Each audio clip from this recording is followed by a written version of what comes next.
njem ọnụ n'ụbọchị nke taata ebe nọ na-enweta vidiyo anyị si m ihe ọma ya emelụ nwoke melụ nwaanyị. Ịma na one thing about an average onye Igbo ọbụla, amara m enwere mmụọ ntisa dị anyị n'ime, enwere mmụọ ntisa dị some of us n'ime. Kedu ihe mere nji ekwu ya? An average Igbo man wants to lead but doesn't want to lead, but doesn't want to be led. Ị na-eme ihe ndị Igbo na-efolo gị n'azụ, na-eso gị, they don't understand what you are doing. Number one, ha asị na ị nara eme ihe na-aghọta, na-ebu fake, na-ewe ekperima, na-ebu onye oshi, na ha aghọtaghị ihe ị na-eme eme. Mana the person will not sit down and ask questions, say, okay, na this thing ị na-eme ka ị si wee mụta ya, this thing ị na-eme ka ị si eme ya. Ama nkwekwa jụrụ ajụjụ ahụ. They will never ask you that type of question. Kedu ihe mere nji wee kwu ihe today? Ebuka Obi je Italy. Some certain Catholic pages started mocking him. Ekwu that na some reverend fathers na Igbo needs to be arrested or taken into custody ka ha kwuo onye nwe that page. This is the page how you push agenda. How should that page push agenda? How feel you want to see post here and like you as a Catholic people, that page will attack you. That page will attack you. That page has been source of pain to so many Catholic members. A watch and the post say celebrate, I wish happy birthday. Now, a reverend father no na ani boy with a video, a father alone de ligwe. Yen and them mother na azana.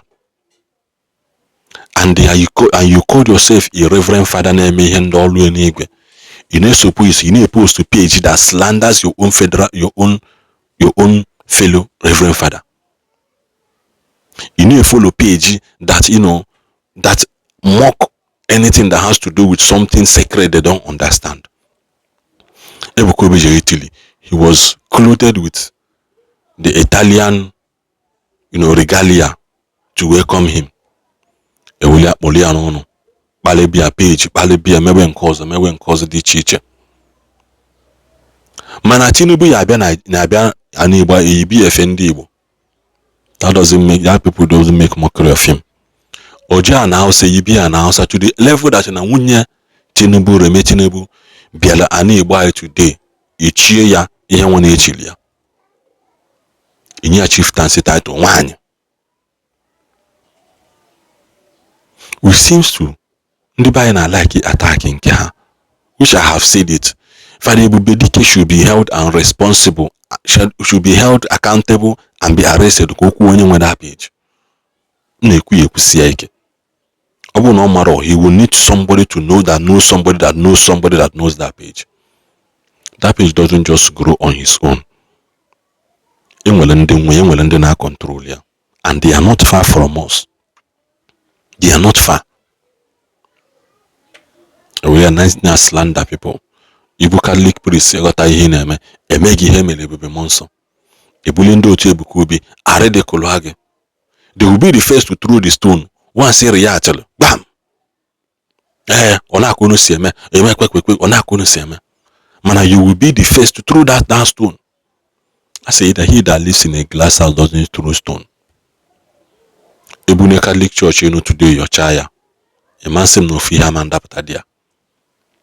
When all these things were beginning, we're looking up to Christ as the author and finisher of our faith. Oh Christ Akayama. Because I will still say it and say it again. On the last day, God will not ask you if you're a Catholic, or if you do Catholic tradition, or if you follow Reverend Father Onyedotua. No. God will ask you, did you accept Jesus Christ as your personal Lord and Savior? You are not even because you're Catholic. The way life of Christ is not about Catholic. The way life of Christ is not Catholicism. It's about life rooted in Christ, in righteousness and understanding of the scripture. You go your Bible very well. There is a verse that says, living uprightly, that God reserve sound knowledge and understanding to them that live uprightly. But being a Christian, you are bound to be inside understanding and wisdom. Those ones in the Bible. Go and read Proverbs starting from chapter 2, 3. Go back to 5. You will see this verse on Konya.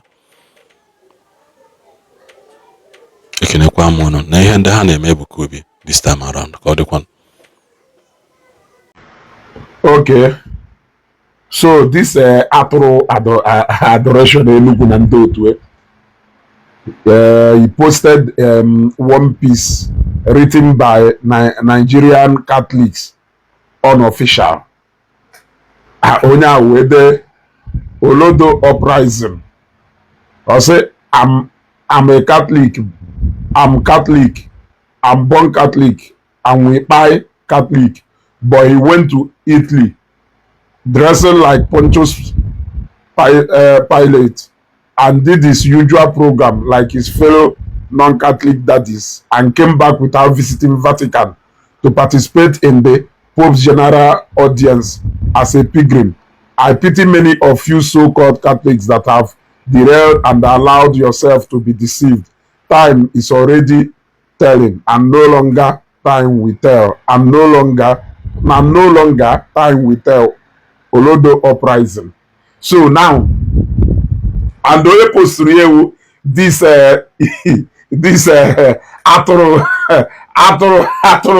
Enugu adoration ewu heyotago within the Olodi Ibe, because Emmanuel onye ala ha agba na awu ala the same way ka onye dere ifa si we wulo Olodo and omo no Olodo biko ana m ajụ unu ọnụ na afụ ho mgbe Evangelist Ebuka Obi visit Vatican participate in a service.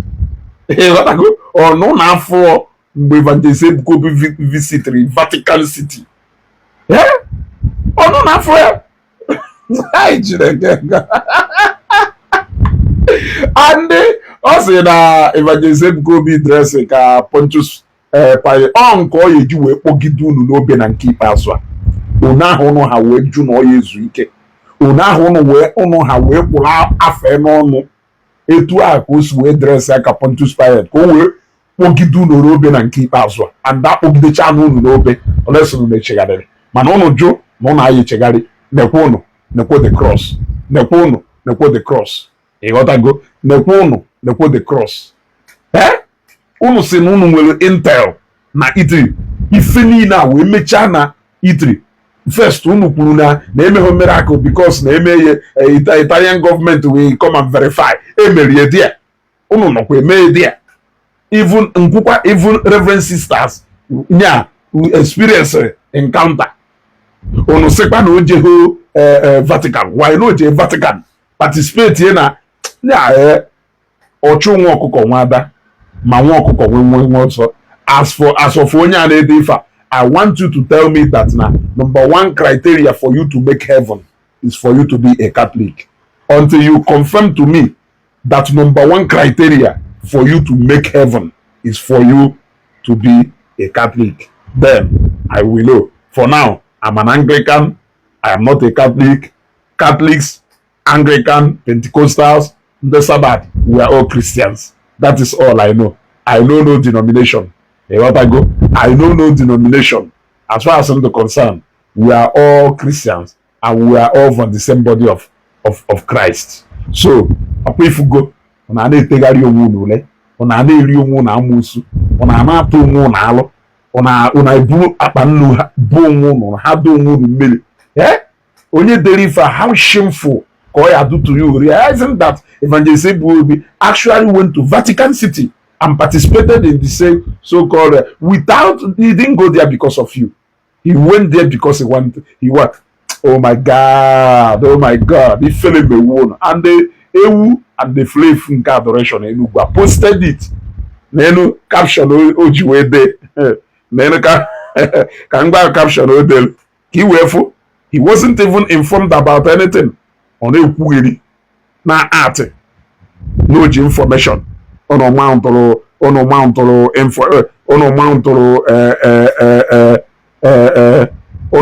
intel ebe niile yet informant unu nwelu anọghọdọ on ground onwere anything ọ gwara ọnụ dị accurate onwere anything ọ gwara ọnụ dị accurate ife niile ọ gwara ọnụ o dere no be me write am o, this is coming from another platform, no be me write am o, this is coming from another platform. Fafafa foul fafafa foul okwu asị iwe onye okwu asị enweghị ike ibutu onye chukwutere ma ifu ka o si wee nọrọ Chineke na ndị eluigwe na-agbara ya ọgụ.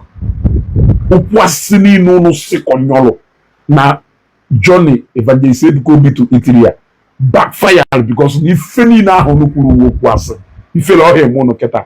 Shame on you people. Like ndị usu ekwu o dress ka Pontius Pilate maka na nya na nke ikpeazụ a anyị akpọgide unu n'obe na nke ikpeazụ a. This is Ezugo. Shalom.